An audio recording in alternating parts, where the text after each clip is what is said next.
जड़ भरत और सौवीर नरेश का संवाद, अद्वैत ब्रह्म विज्ञान का वर्णन। अब मैं उस अद्वैत ब्रह्म विज्ञान का वर्णन करूंगा जिसे भरत ने सौवीर राज को बतलाया था। प्राचीन काल की बात है। राजा भरत शालग्राम क्षेत्र में रहकर भगवान वासुदेव की पूजा आदि करते हुए तपस्या कर रहे थे। उनकी एक मृग के प्रति आसक्ति हो गई थी, इसलिए अंत काल में उसी का स्मरण करते हुए प्राण त्यागने के कारण उन्हें मृग होना पड़ा। मृग योनि में भी वे जातिस्मर हुए। उन्हें पूर्व जन्म की बातों का स्मरण रहा, अतः उस मृग शरीर का परित्याग करके वे स्वयं ही योग बल से एक ब्राह्मण के रूप में प्रकट हुए।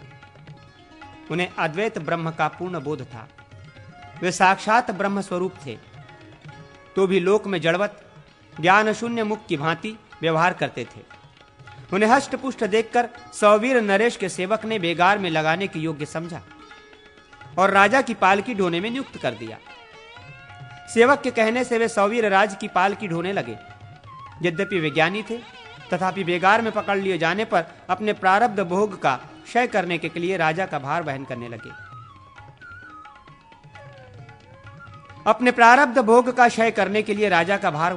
लगे। परंतु उनकी गति मंद थी। वे पालकी में पीछे की ओर जाने लगे थे तथा उनके सिवा दूसरे जितने कहार थे वे सब के सब तेज चल रहे थे। वे पालकी में पीछे की ओर लगे थे तथा उनके सिवा दूसरे जितने कहार थे वे सब के सब तेज चल रहे थे। राजा ने देखा अन्य कहार शीघ्रगामी है तथा तीव्र गति से चल रहे हैं। ये जो नया आया है उसकी गति बहुत मंद है। तब वे बोले। राजा ने कहा, अरे क्या तू थक गया? अभी तो तूने थोड़ी ही दूर तक मेरी पालकी ढोई है। क्या परिश्रम नहीं सहा जाता? क्या तू मोटा ताजा नहीं है? देखने में तो खूब मुस्तंड जान पड़ता है। ब्राह्मण ने कहा, राजन, न मैं मोटा हूं, न मैंने तुम्हारी पालकी ढोई है, न मुझे थकावट आई है, न परिश्रम करना पड़ा, न मुझ पर तुम्हारा कुछ भार ही है।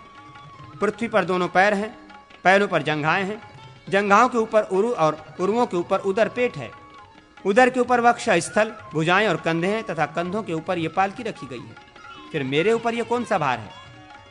इस पालकी पर तुम्हारा कहा जाने वाला यह शरीर रखा हुआ है। वास्तव में तुम वहां पालकी में हो और मैं यहां पृथ्वी पर हूं। ऐसा जो कहा जाता है वो सब मिथ्या है। सौवीर नरेश, मैं, तुम या अन्य जितने भी जीव हैं, सबका भार पंचभूतों के द्वारा ही ढोया जा रहा है। ये पंचभूत भी गुणों के प्रवाह में पड़कर चल रहे हैं। पृथ्वीनाथ सत्व आदि गुण कर्मों के अधीन है तथा कर्म अविद्या के द्वारा संचित है। जो संपूर्ण जीवों में वर्तमान है, आत्मा तो शुद्ध, अक्षर, अविनाशी, शांत, निर्गुण और प्रकृति से परे है। संपूर्ण प्राणियों में एक ही आत्मा है। उसकी न तो कभी वृद्धि होती है और न ह्रास ही होता है। राजन, अब उसकी वृद्धि नहीं होती और ह्रास भी नहीं होता, तो तुमने किस युक्ति से व्यंग पूर्वक यह प्रश्न किया कि क्या तू मोटा ताजा नहीं है? यदि पृथ्वी, पैर, जंघा, उरु, कटी और उदर आदि आधारों पर, यदि पृथ्वी, पैर, जंघा, उरु, कटी और उदर, यदि पृथ्वी, पैर, जंघा, उरु, कटी और उदर आदि, यदि पृथ्वी, पैर, जंघा, उरु, कटी और उदर आदि आधारों एवं कंधों पर रखी हुई ये पालकी मेरे लिए भार स्वरूप हो सकती है, तो ये आपत्ति तुम्हारे लिए भी समान ही है, अर्थात तुम्हारे लिए भी ये भार रूप कही जा सकती है। तथा इस युक्ति से अन्य सभी जंतुओं ने भी केवल पालकी ही नहीं उठा रखी है, पर्वत, पेड़, घर और पृथ्वी आदि का भार भी अपने ऊपर ले रखा है। नरेश, सोचो तो सही, जब प्रकृति जन्य साधनों से पुरुष सर्वथा भिन्न है, तो कौन सा महान भार मुझे सहन करना पड़ता है? जिस द्रव्य से ये पालकी बनी है, उसी से मेरे, तुम्हारे तथा इन संपूर्ण प्राणियों के शरीरों का निर्माण हुआ है। इन्हें सब की समान द्रव्यों से पुष्टि हुई है। यह सुनकर राजा पालकी से उतर पड़े और ब्राह्मण के चरण पकड़कर क्षमा मांगते हुए बोले, भगवान, अब पालकी छोड़कर मुझ पर कृपा कीजिए। मैं आपके मुख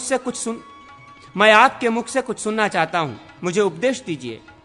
साथ ही यह भी बताइए कि आप कौन हैं और किस निमित्त अथवा किस कारण से यहां आपका आगमन हुआ है। ब्राह्मण ने कहा, राजन, सुनो, मैं अमुक हूं। यह बात नहीं कही जा सकती। क्या तुमने जो आने का कारण पूछा है उसके संबंध में मुझे इतना ही कहना है तथा तुमने जो आने का कारण पूछा है उसके संबंध में मुझे इतना ही कहना है कि कहीं भी आने जाने की क्रिया कर्मफल का उपभोग करने के लिए होती है। सुख दुख के उपभोग ही भिन्न भिन्न देश अथवा शरीर आदि की प्राप्ति कराने वाले हैं तथा धर्माधर्म जनित सुख दुखों को भोगने के लिए ही जीव नाना प्रकार के देश अथवा शरीर आदि को प्राप्त होता है। राजा ने कहा, ब्राह्मण जो है अर्थात जो आत्मा सत्व स्वरूप से विराजमान है तथा कर्ता भोक्ता रूप से प्रतीत हो रहा है, उसे मैं हूं यो कहकर क्यों नहीं बताया जा सकता। द्विजवर, आत्मा के लिए अहम शब्द का प्रयोग तो दोषावह नहीं जान पड़ता। ब्राह्मण ने कहा, राजन, आत्मा के लिए अहम शब्द का प्रयोग दोषावह नहीं है। तुम्हारा यह कथन बिल्कुल ठीक है, परंतु अनात्मा में आत्मतत्व का बोध कराने वाला अहम शब्द तो दोषावह है ही। परंतु अनात्मा में आत्मत्व का बोध कराने वाला अहम शब्द तो दोषावह है ही। अथवा जहां कोई भी शब्द ब्रह्मपूर्ण अर्थ को लक्षित कराता हो, वहां उसका प्रयोग दोषयुक्त ही है। जब संपूर्ण शरीर में एक ही आत्मा की स्थिति है, तो कौन तुम और कौन मैं हूं, ये सब बातें व्यर्थ हैं। राजन, तुम राजा हो, ये पालकी है, हम लोग इसे ढोने वाले कहार हैं। ये आगे चलने वाले सिपाही हैं तथा ये लोग तुम्हारे अधिकार में हैं। ये जो कहा जाता है ये सत्य नहीं है। वृक्ष से लकड़ी होती है और लकड़ी से ये पालकी बनी है जिसके ऊपर तुम बैठे हो। सवीर नरेश, बोलो तो इसका वृक्ष और लकड़ी नाम क्या हो गया? कोई भी चेतन मनुष्य ये नहीं कहता कि महाराज वृक्ष अथवा लकड़ी पर चढ़े हुए हैं। कोई भी चेतन मनुष्य ये नहीं कहता कि महाराज वृक्ष अथवा लकड़ी पर चढ़े हुए हैं। सब तुम्हें पालकी पर ही सवार बतलाते हैं, किंतु पालकी क्या है? नृपश्रेष्ठ, रचना कला के द्वारा एक विशेष आकार में परिणित हुई लकड़ियों का समूह ही तो पालकी है। यदि तुम इसे कोई भिन्न वस्तु मानते हो तो इसमें से लकड़ियों को अलग करके पालकी नाम की कोई चीज ढूंढो। यदि तुम इसे कोई भिन्न वस्तु मानते हो तो इसमें से लकड़ियों को अलग करके पालकी नाम की कोई चीज ढूंढो तो सही। ये पुरुष, ये स्त्री, ये गौ, ये घोड़ा, ये हाथी, ये पक्षी और ये वृक्ष हैं। इस प्रकार कर्मजनित भिन्न भिन्न शरीरों में लोगों ने नाना प्रकार के नामों का आरोप कर लिया है। इन संज्ञाओं को लोक कल्पित ही समझना चाहिए। जिह्वा अयम मैं का उच्चारण करती हैं। दांत, होठ, तालु और कंठ आदि भी उसका उच्चारण करते हैं, किंतु ये अहम मैं पद के वाच्यार्थ नहीं है, क्योंकि ये सब के सब शब्दोच्चारण के साधन मात्र हैं। किन कारणों या युक्तियों से जिह्वा कहती है कि वाणी ही अहम मैं हूं। यद्यपि जिह्वा ये कहती है, तथापि यदि मैं वाणी नहीं हूं ऐसा कहा जाए तो यह कदापि मिथ्या नहीं है। राजन, मस्तक और गुदा आदि के रूप में जो शरीर है वो पुरुष आत्मा ये सर्वथा भिन्न है। ऐसी दशा में मैं किस अवयव के लिए अहम संज्ञा का प्रयोग करूं? भोपाल शिरोमणे, यदि मुझ आत्मा से भिन्न कोई भी अपनी पृथक सत्ता रखता हो तो ये मैं हूं, ये दूसरा है, ऐसी बात भी कही जा सकती है। वास्तव में पर्वत, पशु तथा वृक्ष आदि का भेद सत्य नहीं है। शरीर दृष्टि से ये जितने भी भेद प्रतीत हो रहे हैं सब के सब कर्मजन्य हैं।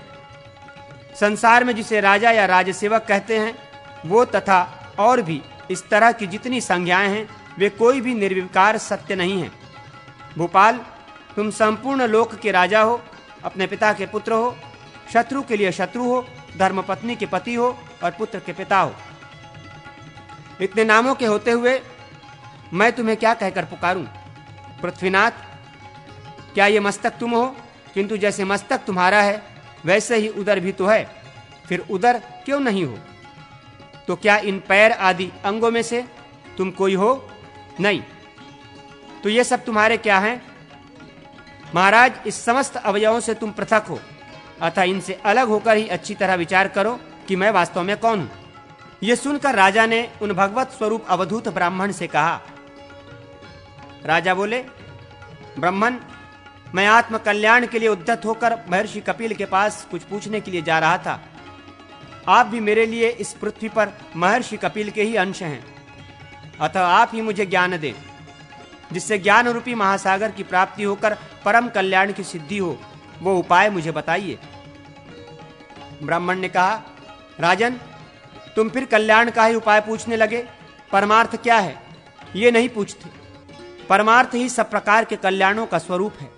मनुष्य देवताओं की आराधना करके धन संपत्ति की इच्छा करता है, पुत्र और राज्य पाना चाहता है, किंतु सौवीर नरेश, तुम ही बताओ, क्या यही उसका श्रेय है? इसी से उसका कल्याण होगा? विवेकी पुरुष की दृष्टि में तो परमात्मा की प्राप्ति ही श्रेय है। यज्ञादि की क्रिया तथा द्रव्य की सिद्धि को वो श्रेय नहीं मानता। परमात्मा और आत्मा का संयोग, उनके एकत्व का बोध ही परमार्थ माना गया है। परमात्मा एक अर्थात अद्वितीय है। वो सर्वत्र समान रूप से व्यापक, शुद्ध, निर्गुण, प्रकृति से परे, जन्म वृद्धि आदि से रहित, सर्वगत, अविनाशी, उत्कृष्ट, ज्ञान स्वरूप, गुण जाति आदि के संसर्ग से रहित एवं विभु है। अब मैं तुम्हें निदाध और ऋतु, ऋभु का संवाद सुनाता हूं। ध्यान देकर सुनो। ऋतु ब्रह्मा जी के पुत्र और ज्ञानी थे। पुलत्स नंदन निदाध ने उनकी शिष्यता ग्रहण की। ऋतु से विद्या पढ़ लेने के पश्चात निदाध देविका नदी के तट पर एक नगर में जाकर रहने लगे। ऋतु ने अपने शिष्य के निवास स्थान का पता लगा लिया था। 1000 दिव्य वर्ष बीतने के पश्चात एक दिन ऋतु निदाध को देखने के लिए गए। उस समय निदाध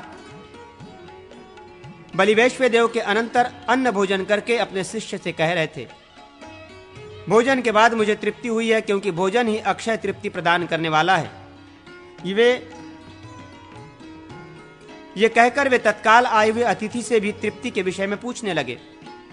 तब ऋतु ने कहा, ब्राह्मण, जिसको भूख लगी होती है उसी को भोजन के पश्चात तृप्ति होती है। मुझे तो कभी भूख ही नहीं लगी, फिर मेरी तृप्ति के विषय में क्यों पूछते हो? भूख और प्यास देह के धर्म हैं। मुझे आत्मा का ये कभी स्पर्श नहीं करते। तुमने पूछा इसलिए कहता हूं, मुझे सदा ही तृप्ति बनी रहती है। पुरुष आत्मा आकाश की भांति सर्वत्र व्याप्त है और मैं वो प्रत्यगात्मा ही हूं। अतः तुमने जो मुझसे ये पूछा कि आप कहां से आते हैं, ये प्रश्न कैसे सार्थक हो सकता है? मैं न कहीं जाता हूं, न आता हूं, और न किसी एक स्थान में रहता हूं। न तुम मुझसे भिन्न हो, न मैं तुमसे अलग हूं। जैसे मिट्टी का घर मिट्टी से लीपने पर सुदृढ़ होता है, उसी प्रकार ये पार्थिव देह ही पार्थिव अन्न के परमाणुओं से पुष्ट होता है। ब्राह्मण, मैं तुम्हारा आचार्य ऋतु हूं और तुम्हें ज्ञान देने के लिए यहां आया हूं। अब जाऊंगा। तुम्हें परमार्थ तत्व का उपदेश कर दिया। इस प्रकार तुम इस संपूर्ण जगत को एकमात्र वासुदेवक संग परमात्मा का ही स्वरूप समझो। इसमें भेद का सर्वथा अभाव है। तत्पश्चात 1000 वर्ष व्यतीत होने पर ऋतु पुनः उस नगर में गए। वहां जाकर उन्होंने देखा निदाध नगर के पास एकांत स्थान में खड़े हैं। तब वे उनसे बोले, भैया, इस एकांत स्थान में क्यों खड़े हो? निदाध ने कहा, ब्राह्मण, मार्ग में मनुष्यों की बहुत बड़ी भीड़ खड़ी है, क्योंकि ये नरेश इस समय इस रमणीय नगर में प्रवेश करना चाहते हैं, इसलिए मैं यहां ठहर गया हूं। ऋतु ने पूछा, द्विश्रेष्ठ, तुम यहां की सब बातें जानते हो, बताओ इनमें कौन नरेश है और कौन दूसरे लोग हैं? निदाध ने कहा, ब्राह्मण, जो इस पर्वत शिखर के समान खड़े हुए मतवाले गजराज पर चढ़े हैं वही ये नरेश हैं, तथा जो चारों ओर उन्हें घेर कर खड़े हैं वे ही दूसरे लोग हैं। ये नीचे वाला जीव हाथी है और ऊपर बैठे हुए सज्जन महाराज हैं। ऋतु ने कहा, मुझे समझाकर बताओ इनमें कौन राजा है और कौन हाथी? निदाध बोले, अच्छा बतलाता हूं। ये कहकर निदाध ऋतु के ऊपर चढ़ गए और बोले, अब दृष्टांत देखकर तुम वाहन को समझ लो। मैं तुम्हारे ऊपर राजा के समान बैठा हूं और तुम मेरे नीचे हाथी के समान खड़े हो। तब ऋतु ने निदाध से कहा, मैं कौन हूं और तुम्हें क्या कहूं? इतना सुनते ही निदाध उतरकर उनके चरणों में पड़ गए और बोले, निश्चय ही आप मेरे गुरुजी महाराज हैं, क्योंकि दूसरे किसी का हृदय ऐसा नहीं है जो निरंतर अद्वैत संस्कार से सुसंस्कृत होता रहता हो। निश्चय ही आप मेरे गुरुजी महाराज हैं, क्योंकि दूसरे किसी का हृदय ऐसा नहीं है जो निरंतर अद्वैत संस्कार से सुसंस्कृत रहता हो। ऋतु ने निदाध से कहा, मैं तुम्हें ब्रह्मा का बोध कराने के लिए आया था और परमार्थ सारभूत अद्वैत तत्व का दर्शन तुम्हें करा दिया। ब्राह्मण, जड़ भरत कहते हैं, राजन, निदाध इस उपदेश के प्रभाव से अद्वैत परायण हो गए। अब वे संपूर्ण प्राणियों को अपने से अभिन्न देखने लगे। उन्होंने ज्ञान से मोक्ष प्राप्त किया था, उसी प्रकार तुम भी प्राप्त करोगे। तुम, मैं तथा ये संपूर्ण जगत सब एकमात्र व्यापक विष्णु का ही स्वरूप है। जैसे एक ही आकाश नीले पीले आदि भेदों से अनेक सा दिखाई देता है, उसी प्रकार भ्रांत दृष्टि वाले पुरुषों को एक ही आत्मा भिन्न भिन्न रूपों में दिखाई देता है। अग्निदेव कहते हैं, वशिष्ठ जी, इस सारभूत ज्ञान के प्रभाव से सवीर नरेश भवबंधन से मुक्त हो गए। ज्ञान स्वरूप ब्रह्म ही अज्ञानमय संसार वृक्ष का शत्रु है। इसका निरंतर चिंतन करते रहिए।